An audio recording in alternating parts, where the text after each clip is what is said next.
What's up, guys? Leaf Erickson here. So apparently, Riot has a new MMO coming out. So let's see what this video is all about. I had no idea this was happening. See, I told you we would be back talking about Riot's MMO. Though I thought it would be under different circumstances. Well, if there is something Riot is known for, it is finding ways of getting money and then burning that money in an attempt to evolve gaming. They were arguably the first to break the video game movie curse with Arcane. They pushed the FPS genre onto a whole new level of— I never watched Arcane. Well, that's not true. I watched the first episode and then I didn't have Netflix anymore. So, I heard it's really good. The first episode was pretty interesting. I enjoyed it, but I did not get to watch the whole thing yet. fandom with Valorant, which finally I just started getting into Valorant, actually. I've been playing a lot of it on Xbox once it came onto Xbox. And I didn't like it on PC, but with controller, I don't know. I just like it because I used to play a lot of Counter-Strike too on PC. But yeah, I don't know. I just like Valorant forced now. Valve to do something, and lately they are trying to do something in the fighting game genre with simpler controls, while most of their competition is scaring the casual player base away with complex combos. So one could argue, at least Riot is not afraid of taking risks and bringing in results after I've actually never even seen that game. I don't know what that is. milking their whales. And right now, one of the most hyped games that should theoretically come out of these investments is the Runeterra MMO. A project that's been worked on for a very long time now and which went— if this ever comes out, I think it will do really, really well, and I think it could stand for like a good 10-20 years easily, even if it is slightly basic because of the world and all the lore they already have. Like I was saying in a video before, the Riot lore for like these characters and stuff is so freaking deep and so good. through a lot of changes. At least, that's what was teased on Twitter. And the good news is that as far as we know, the MMO is still alive. There are rioters still holding their positions. Okay. I thought it was completely done. I thought they completely canceled it, but I guess not. I guess they are still working on it. So there's still hope, boys.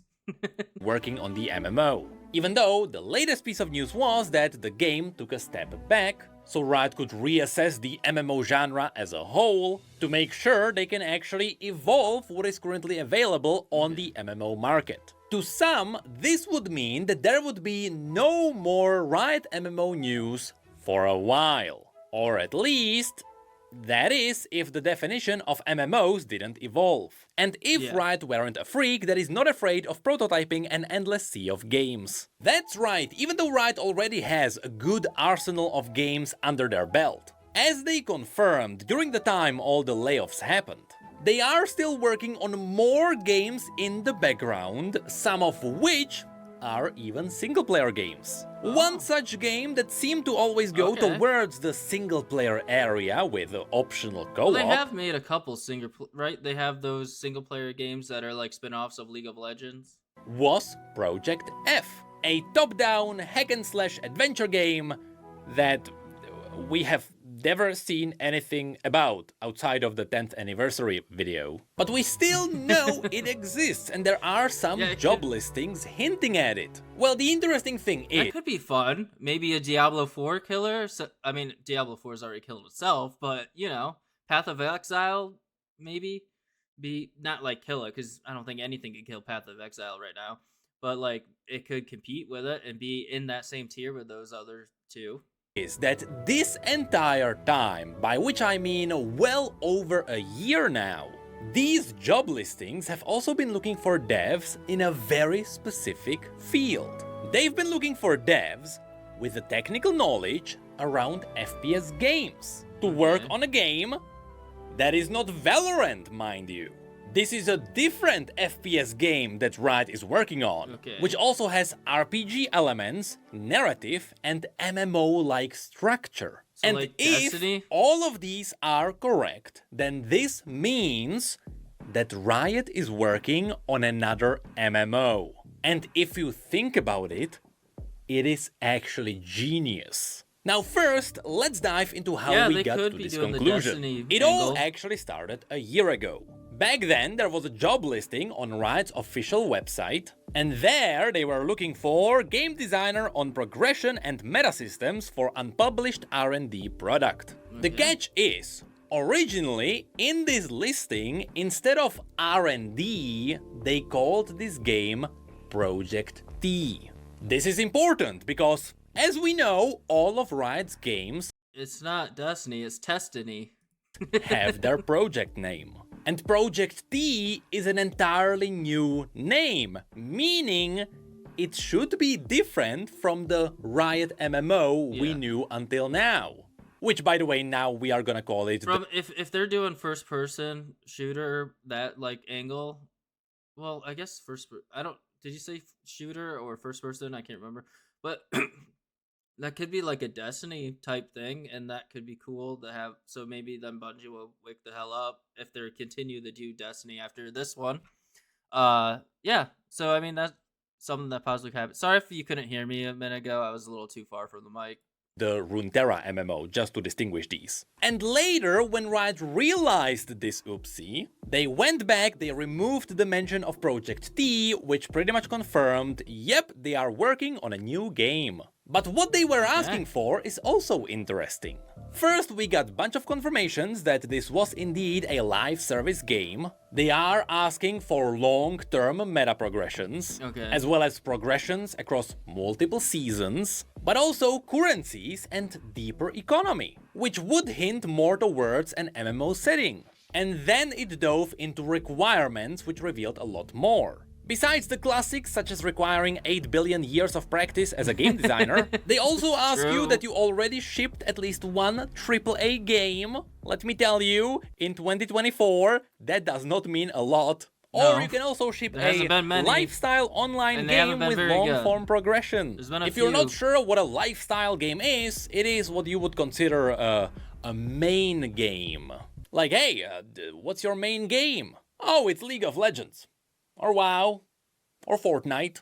It is basically a massive live service game. Then they ask for experience on in-game economy, a deep familiarity with long-term progressions, for example, MMO, FPS, premium mobile competitive multiplayer ARPG. This is where the curiosity was piqued because FPS was kinda randomly mentioned here. There aren't that many FPS games with a long-term progression system. Maybe besides Battle Royales or even the old Call of Duty games. But later they once again repeat that they have a desire that you have an insight into MMOs, because that is FPS games. an MMO. But then, after this, there was another job listing. This one came asking for a concept artist for weapons, for an R&D project. Now again, because this is R&D, it is not Valorant. Otherwise, they would have just stated so. And the reason why I'm mentioning this here is because they are looking for a concept artist for 3D weapons in a stylized art style. And the requirement is to have experience with first or third person camera orientation in-game. Once again, so hinting... maybe they won't, maybe it won't be, or maybe it will be first person type Destiny game, or they'll do the third person like in Destiny. So that's interesting. I'm heavily leaning towards a Destiny type game. That we are dealing with an FPS game. As a fun fact, it also seems to be Unreal Engine 5. But lastly, there is also one more job listing that is up right now.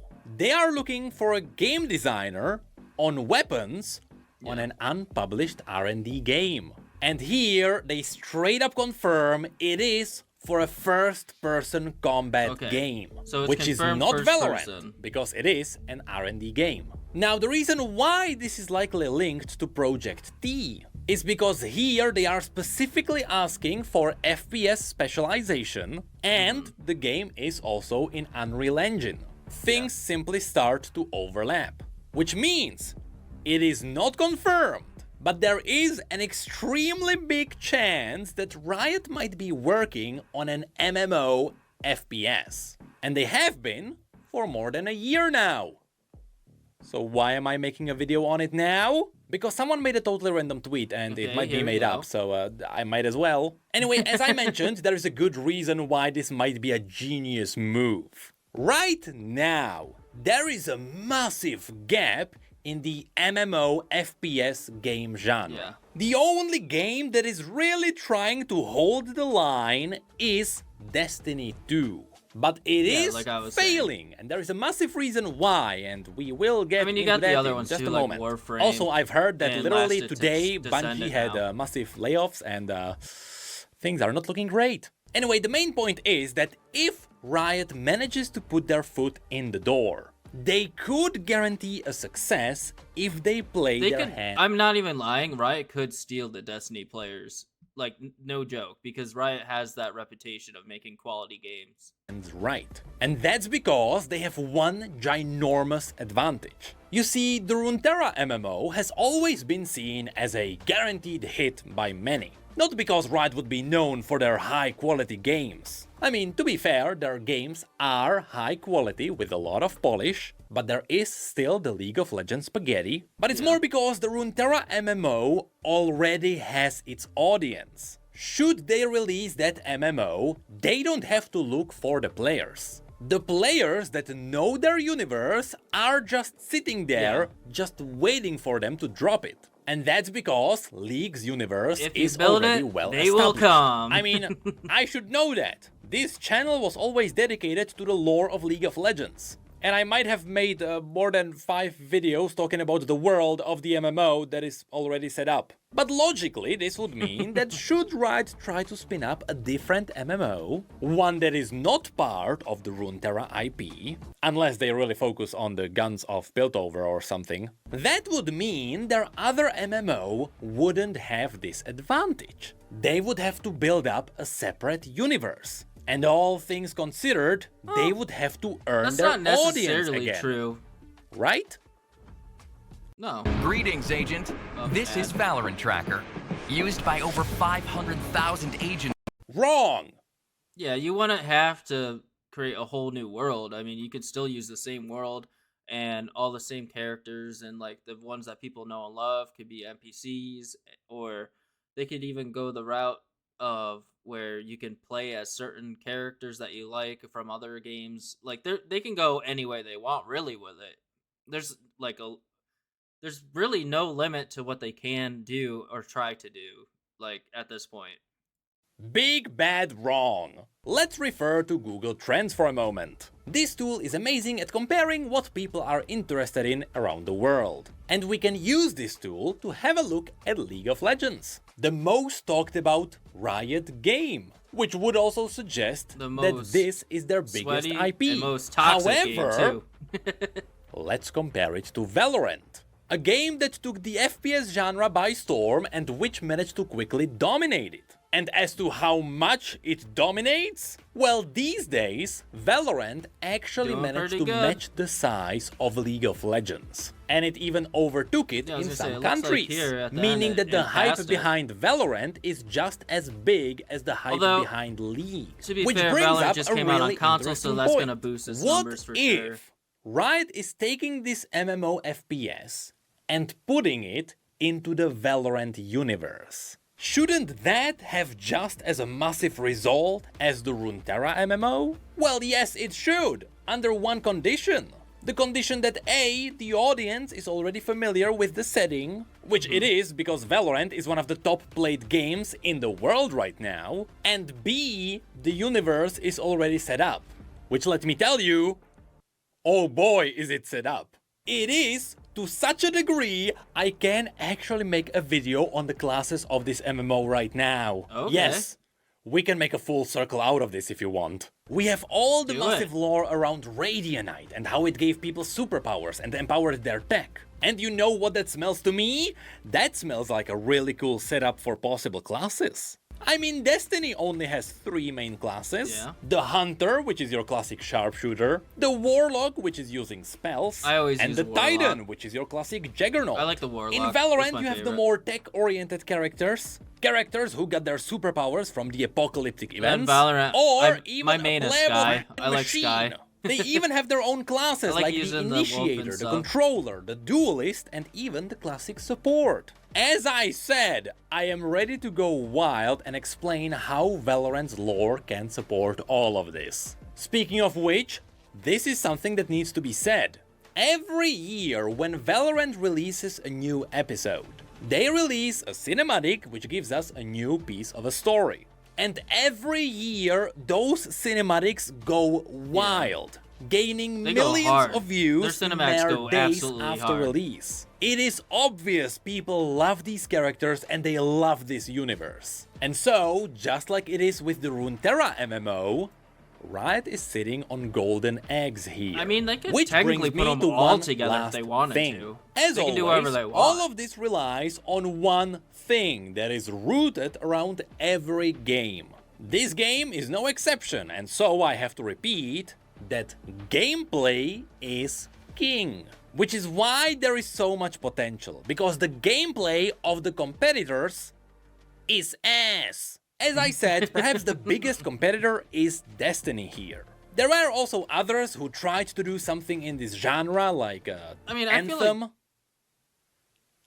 Anthem. which is as much as I would died like to fast. say about that game. With I never even got Destiny to play sticking Anthem, around to be because honest. the gameplay is It died before fun. I got a chance the to play it. gunplay is really good.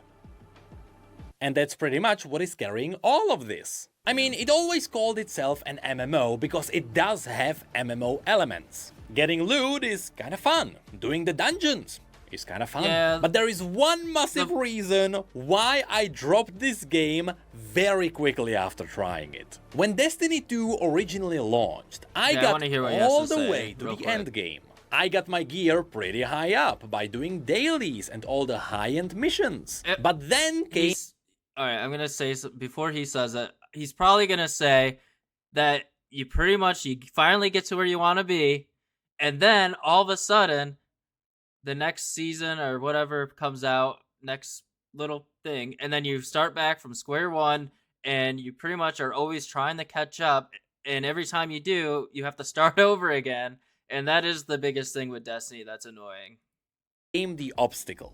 Destiny 2 has really cool raids. They are amazing some of the best experiences raids. that look Even though I suck at fantastic, them, I've only which I think I only completed each is one like one something time I have because never I'm done. like a casual Even when it though comes to I Destiny. wanted to try a Destiny raid multiple times in the past. And you know why that is? It's because in order to get into a raid, you have to put a group together in a game without group finder, without public invites, and without proper chat support. You call yourself an MMO, but if you want to do the MMO endgame things, you have to use you have to quit the LFG. game, go on Discord or a third-party website, find people there, add their tags, invite them into a group, and then you hop into See, the this might be a hot take, but I always thought that what they should have done or should do is instead of having you have to find your group, just have a group finder in the game and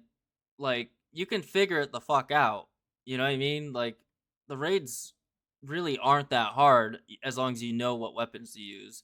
And you could maybe even dumb some of the mechanics down a little bit if you needed to. I know that's a hot take. A lot of people are gonna be mad about that, but there are a lot of like a lot of the mechanics in the raids that I feel like that annoy me is like a lot of them are time mechanics, and those are the most frustrating because like you can do everything right, but if you're just one person fucks up, the whole everyone gets wiped. So like you could work around that, but I know a lot of hardcore Destiny players. My cousin's one for sure. He loves the challenge of it, and he doesn't mind like looking for people, and then you know what I mean. But you have to be raid ready, otherwise like people will just like kick you before you even start if you don't already have your shit equipped. raid? I honestly don't know if they fixed this since the release. But this was the point I immediately quit the game. I'm not asking for a raid finder, God forbid that. I can sit in Orgrimmar looking for a group all day, I mean, but like- don't like I make said, me do that on a third-party I'm a casual, so like my opinion is gonna be different than like the hardcore Destiny player. website where I have to post my game tag publicly. So, that's why I quit. And you know why I'm not coming back? I don't even know which expansion to buy to play the game. You have But to buy them all. that's pretty much where we are with Project T at this time. Keep in mind that all of this are just theories and none of this was confirmed. But it really seems like in the background Riot is dabbling in some very specific game genres around MMOs and FPS I think it'll be games. sick And if yes, they actually do right it. now there is a massive window open there. Yeah. And if there is something Riot is known for, it is jumping through those windows. No matter the genre, no matter the scale. And since we are talking about It a would be potential perfect for them MMO to here, take Destiny's player base. I'm afraid I'm gonna make more videos on this. You might not take them all unless Destiny's literally done and they're done doing stuff. I don't know if they're doing Destiny 3 or not, but this is a huge opportunity for them to steal a lot of players from Bungie. But anyways, that's the video. Yeah, pretty much final thoughts on it is like, I hope they do it. I hope it is a game like Destiny or something like that. And I think they have amazing lore. I think they can do it really well. Make sure you check out this guy's original video. I'll have it in the link if you haven't seen already, and also subscribe to him, subscribe to me, leave a comment down here what you think yourself, so that I have something to talk about with you guys. And yeah, I'll see you guys next time. Peace.